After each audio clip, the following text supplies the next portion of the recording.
ako'y maglilinis sa aming bodega. I don't know if bodega ito o kwarto. So, story time muna tayo, mga inday. Ito, kwento ko nga naman sa inyo ang aking tarambuhay. Diyos ko, once upon a time, meron bahay dito na hindi mo maintindihan kung bahay. Char, yun na nga. So, dito sa bubong namin is sobrang baba talaga niya noon, Diyos ko. Alam mo yung tipo pag akyat mo is parang bubong na hindi na siya kwarto dahil sa sobrang baba. Nakikita niya yung dingding sa gilid na kalahati lang. Siguro onti dyan hanggang dyan na yung bubong dati. So yun na, gumawa kami ng paraan, nag-ipon, nagtabi kami ng pera at makagawa na kami na paamat namin yung bubong. Pero naswat pa din kami kasi hindi na kinaya hanggang dingding. So, in meantime, gumawa muna ako ng tapal at ng kortig na. Ginawan ko muna siya ng paraan kasi diba, kung di mo tatakpan yan, nakikita kami ng mga kapitbahay, diba, magla-live show, gano'n. So tinakpan ko muna siya ng keme-keme at kung ano-anong pwede itahip.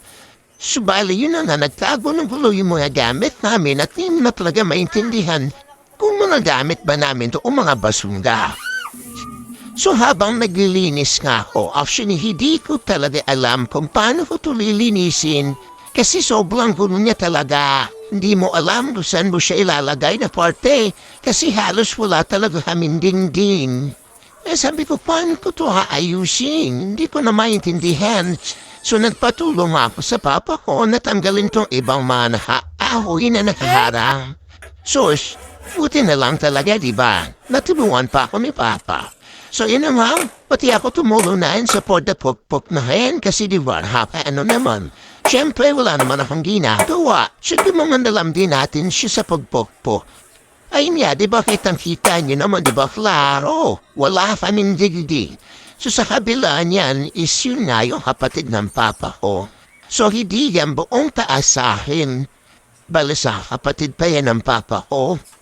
So okay naman na sa akin kasi pinagtakip-takip ko na lang yung mga ibang tuwali yan, hindi ko masyadong ginagamit.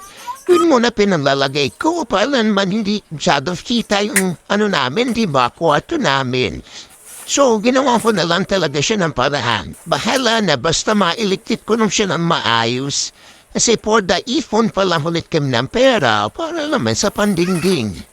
Maganda sana kung sementado kasi hindi talaga namin kaya yung budget.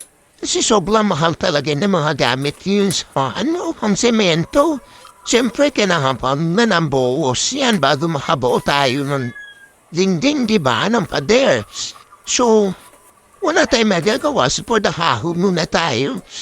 But, malay mo, one day, masemento namin yan, diba? In Jesus' name.